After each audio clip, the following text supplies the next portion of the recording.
Hello student, today we are going to discuss about some comparisons or differences among plant tissues. सबसे पहले अगर बात करते हैं तो पहला डिफरेंस है हमारा मेस्टेमेटिक और परमानेंट टिश्यू में। अगर देखा जाए मेस्टेमेटिक और परमानेंट टिश्यू के सबसे पहले अगर सेल्स के डिवीजन के कैपेबिलिटी के बेसिस पर अगर डिफरेंशिएट करते हैं तो जो मेस्टेमेटिक सेल्स होते हैं ये कैपेबल ऑफ डिवीजन यानी डिवाइड करके नए सेल्स का फॉर्मेशन कर सकते हैं। भाई परमानेंट की बात करते हैं तो यहाँ पे मैच्योर्ड सेल्स होते हैं और ये इनकैपेबल ऑफ डिवीजन यानी डिवाइड करके नए सेल्स का फॉर्मेशन नहीं कर सकते हैं। भाई मेस्टेमेटिक में देखा जाए तो यहाँ पे सेल्स जो होते हैं वो अनडिफ्रेंशिएटेड होते हैं यानी यहाँ पे कोई डिवीजन ऑफ लेबर नहीं है। यह भी बोल सकते हैं कि यहाँ पे जो सेल्स हैं उस वहाँ उन सब में कोई भी अभी एक डिफरेंट स्ट्रक्चर और फंक्शन को अटेन नहीं किया है। भाई अगर परमानेंट की बात करते हैं तो यहाँ पे डिफ्रेंशिएटेड सेल है यानी ये बोल सकते हैं कि यहाँ पे डिवीजन ऑफ लेबर हो चुका है और जो भी सेल्स हैं वो सब एक डिफरेंट स्ट्रक्चर और फंक्शन को अटेन कर लिए हैं। फिर देखा है कंपेयर करते हैं साइज का तो मेस्टेमेटिक टिश्यू का जो सेल्स का जो साइज होता है वो स्मॉल होता है, परमानेंट टिश्यू का जो सेल्स का साइज होता है वो लार्ज होता है। अगर सेल वाल की कंपेयर करते हैं तो यहाँ पे सेल वाल जो होता है मेस्टेमेटिक टिश्यू में वो थिन होता है और परमानेंट टिश्यू में अगर देखा है तो ये थिक होता है। न्यूक्लियस की अगर बात करते हैं तो लार्ज न्यूक्लियस है और यहाँ पे परमानेंट टिश्यू में देखा है तो न्यूक्लियस स्मॉल होता है। भाई अगर वैक्यूल की बात करते हैं तो वैक्यूल जो होता है यहाँ पे स्मॉल होता है या अब्सेंट होता है। भाई लार्ज अगर देखा है परमानेंट टिश्यू की बात करते हो तो यहाँ पे लार्ज सेंट्रल वैक्यूल होता है यानी लार्ज वैक्यूल होगा। भाई इंटरसेलुलर के स्पेस की अगर बात करते हैं तो मेस्टेमेटिक टिश्यू में इंटरसेलुलर स्पेस अब्सेंट है और परमानेंट टिश्यू में इंटरसेलुलर स्पेस प्रेजेंट है। तो ये था मेस्टेमेटिक और परमानेंट टिश्यू का कंपेरिजन।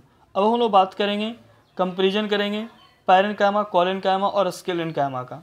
सबसे पहले पैरेन्काइमा की बात करते हैं तो यहाँ पे जो सेल्स होते हैं वो लिविंग होते हैं। कोलेनकाइमा के सेल्स भी लिविंग होते हैं लेकिन स्केलेनकाइमा के जो सेल्स होते हैं वो डेड होते हैं। फिर अगर इंटरसेलुलर स्पेस की बात करते हैं तो पैरेन्काइमा में कोई इंटरसेलुलर स्पेस यहाँ पे प्रेजेंट होगा। कोलेनकाइमा में इंटरसेलुलर स्पेस प्रेजेंट हो भी सकता है या नहीं भी हो सकता है। भाई स्केलेनकाइमा की बात करते हैं तो यहाँ पे इंटरसेलुलर स्पेस जो होगा वो अब्सेंट होगा। फिर अगर सेल बाल की अगर थिकनिंग की बात करते हैं तो पैरेन्काइमा का जो सेल बाल होता है ये बोल सकते हैं कि थिन होता है। भाई कोलेनकाइमा की बात करते हैं तो ये थिक होता है लेकिन ये थिक बस कॉर्नर्स पे होता है, इसका थिकनेस यूनिफॉर्म नहीं होता है यानी सब जगह पे एक जैसा थिकनेस इसका नहीं होगा। भाई अगर स्केलेनकाइमा की बात करते हैं तो यहाँ पे जो थिकनिंग होता है ये यूनिफॉर्म थिकनिंग होता है यानी यूनिफॉर्मली चारों तरफ थिक होगा। भाई अगर बात करते हैं तो कंपेरिजन करते हैं तीनों का कंटेंट का यानी सेल वाल के कंटेंट का। तो सेल वाल जो होता है यहाँ पे मेनली पैरेन्काइमा में सेलुलोज का बना होता है। कोलेनकाइमा में जो होता है यहाँ पे बोल सकते हैं कि पेक्टिन का डिपोजिशन होता है। भाई अगर स्केलेनकाइमा को कंपेयर किया जाए तो यहाँ पे लिग्निन का डिपोजिशन होता है। फिर अगर साइटोप्लाज्म की बात करते हैं तो पैरेन्काइमा में साइटोप्लाज्म प्रेजेंट होगा क्योंकि लिविंग सेल्स हैं। कोलेनकाइमा भी लिविंग सेल्स है तो यहाँ भी साइटोप्लाज्म होगा। भाई स्केलेनकाइमा की बात करते हैं तो यहाँ पे डेड सेल्स है तो यहाँ पे साइटोप्लाज्म नहीं होगा यानी डिवाइड ऑफ साइटोप्लाज्म। फिर अगर देखा है सेल वाल्स में पिट की अगर बात करते हैं तो यहाँ पे पैरेन्काइमा में कोई पिट्स नहीं होता है। पिट मतलब जो सेल वाल्स के बीच में जो गैप होता है उसको पिट्स बोलते हैं, तो यहाँ पे कोई पिट्स नहीं होता है। कोलेनकाइमा भी देखा है तो यहाँ पे पिट्स एब्सेंट होगा। वह स्केलेनकाइमा का बात करते हैं तो यहाँ पे पिट्स प्रेजेंट होगा और जो पिट्स होगा वो सिंपल होता है। फिर अगर बात करते हैं हम लोग फंक्शंस का तो पैरेन्काइमा का जो फंक्शन होता है वो मेनली स्टोरेज ऑफ फूड होता है या सिंथेसिस भी कर सकता है अगर उसमें क्लोरोफिल प्रेजेंट है तो, क्लोरोप्लास्ट प्रेजेंट है तो। भाई अगर बात करते हैं कोलेनकाइमा का तो इसका मेनली फंक्शन होता है फ्लेक्सिबिलिटी या इलास्टिसिटी प्रोवाइड करना या मैकेनिकल सपोर्ट बोल सकते हैं प्रोवाइड करना। साथ ही साथ देखा जाए तो ये फ्लेक्सिबल है तो ये बेंडिंग विदाउट ब्रेकिंग में हेल्प करेगा।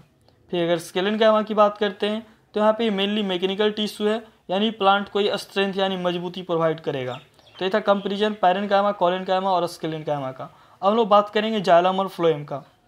देखा है जाइलम में जो सेल्स होते हैं या जो एलिमेंट्स होते हैं वो मेनली डेड होते हैं।